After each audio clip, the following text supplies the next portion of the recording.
Everyone. तो आज के इस लेक्चर में हम क्लास 12th के चैप्टर 1 को that is the last lesson को फर्दर कंटिन्यू करेंगे। तो चलिए शुरू करते हैं। While I was thinking of all this, I heard my name called. तो फ्रांस कहता है, जब मैं सारी चीज़ों के बारे में सोच रहा था तब मुझे मेरा नाम सुनाई दिया। It was my turn to recite.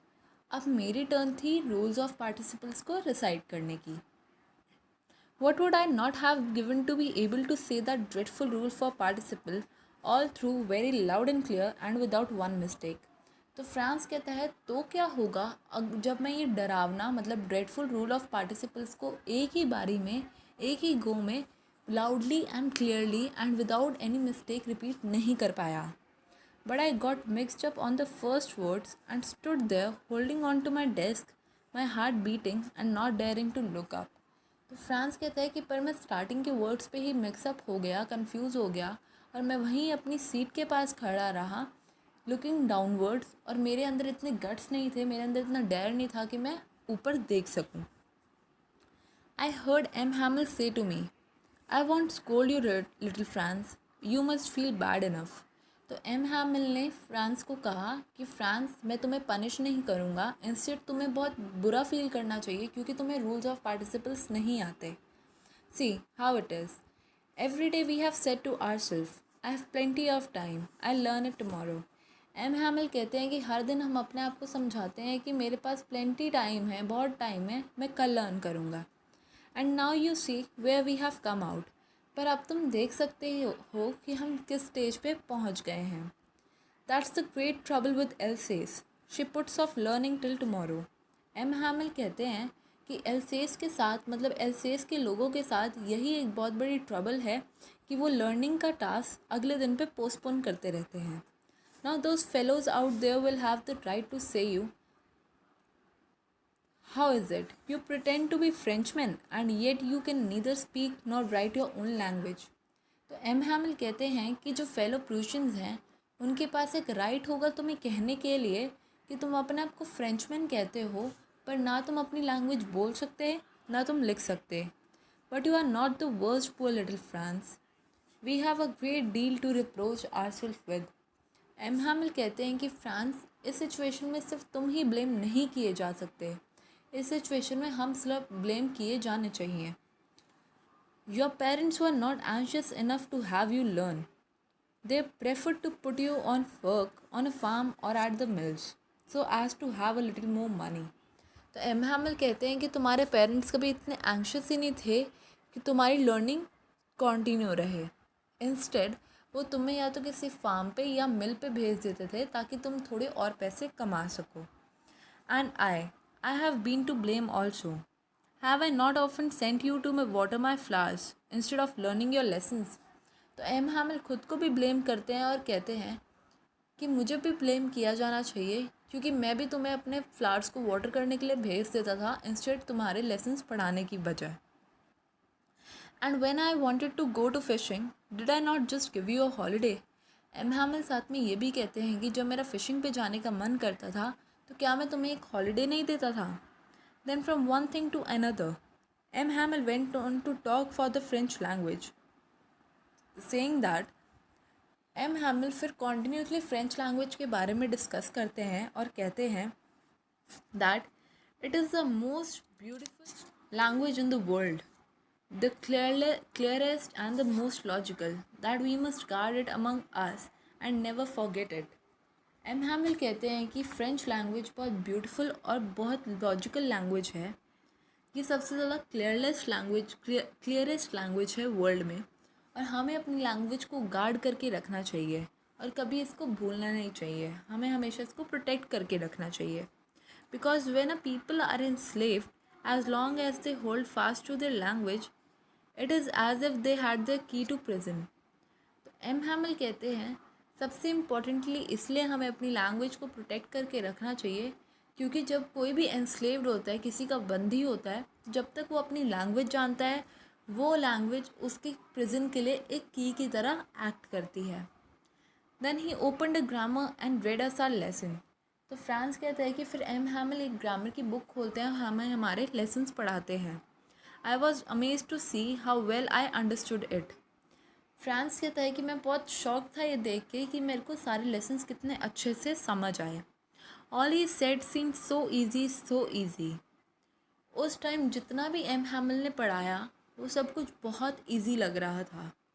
I think too that I had never listened so carefully and that he had never explained everything with so much of patience. तो फ्रांस कहता है कि मुझे ऐसा लगता है कि यार मैंने कभी इतने अच्छे से कभी भी लेसन्स अपने सुने ही नहीं और ना ही एम हैमिल ने कभी इतना पेशेंटली हमें पढ़ाया। It seemed almost as if the poor man wanted to give us all he knew before going away and to put it all into our heads at one stroke. तो M Hamel कहते हैं France कहता है कि ऐसा लग रहा था कि एम हैमिल को जितना भी नॉलेज था फ्रेंच के लिए वो हमारे ब्रेन्स में एक ही गो में सारा कुछ स्टोर कर देना चाहते थे जाने से पहले। After the grammar, we had a lesson in writing. That day, M. Hamill had new copies for us, written in beautiful brown hand, France Alsace, France Alsace.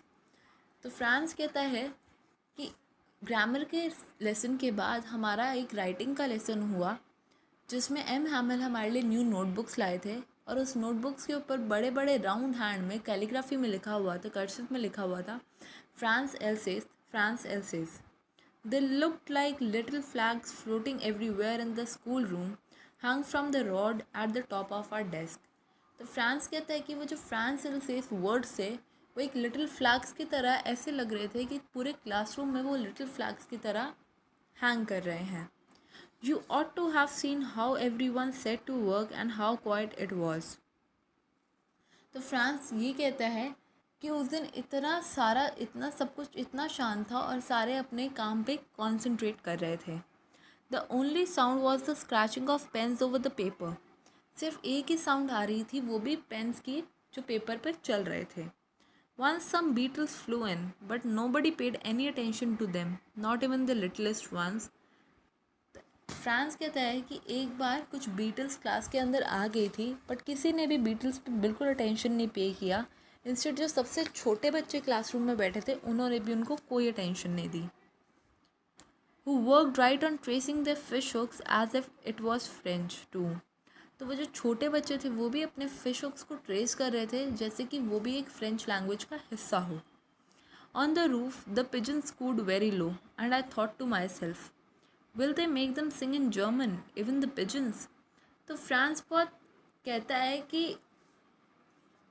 Roof top पे पिजन्स बहुत ही slowly कू किया, उन्होंने बहुत slowly आवाज़ निकाली और मुझे लगा कि क्या वो पिजन्स को भी जर्मन में अपनी सिंग करने के लिए फोर्स कर देंगे प्रूशियंस.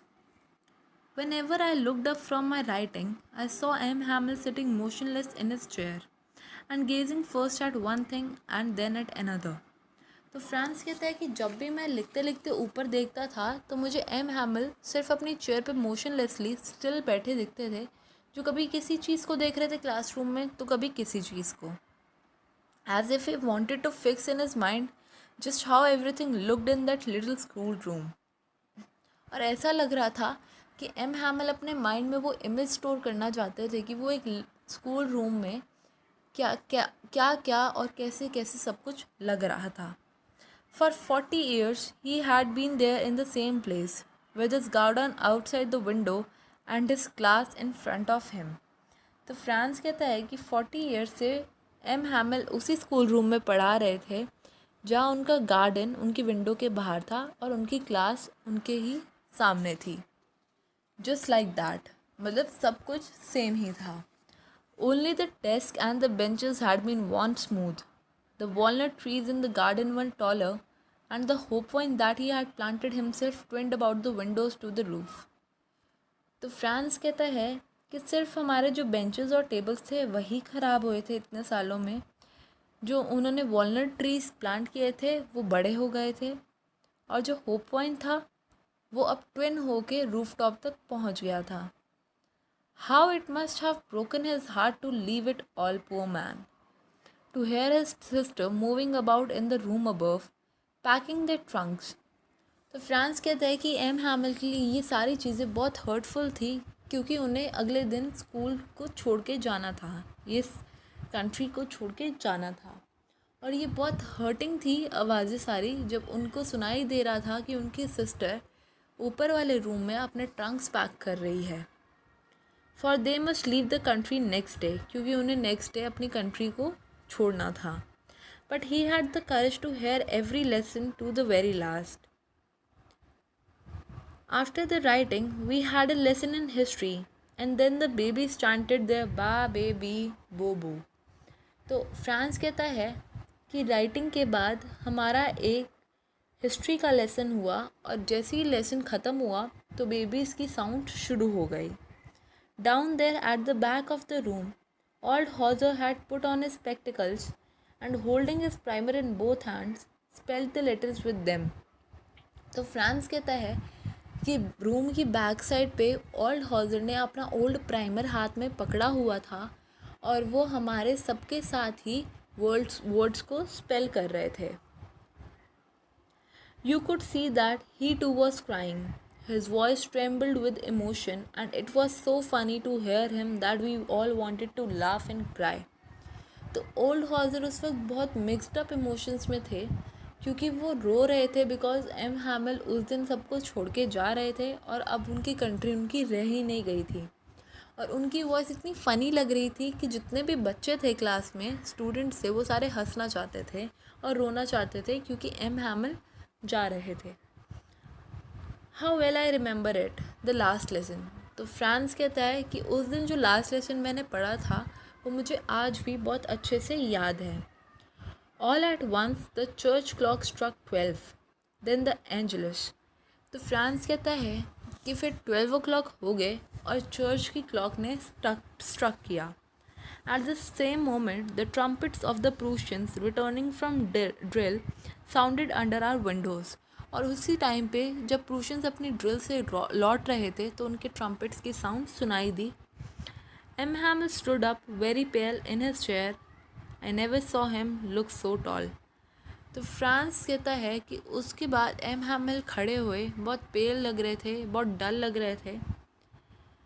तो फ्रांस ये भी कहता है I never saw him so tall. उस दिन एम हैमिल बहुत एक ग्रेट पर्सनालिटी लग रहे थे, बहुत बड़े इंसान लग रहे थे, और सबको उनके लिए एक रिस्पेक्टफुल फीलिंग आ रही थी। My friends said he, I but something choked him, he could not go on. तो एम हैमिल जैसे ही बोलना शुरू करते हैं, उनको कुछ किसी चीज़ ने चोक कर दिया था और वो आगे कंटिन्यू नहीं कर पाए। Then he turn to the blackboard, took a piece of chalk and bearing on with all his might, he wrote as large as he could.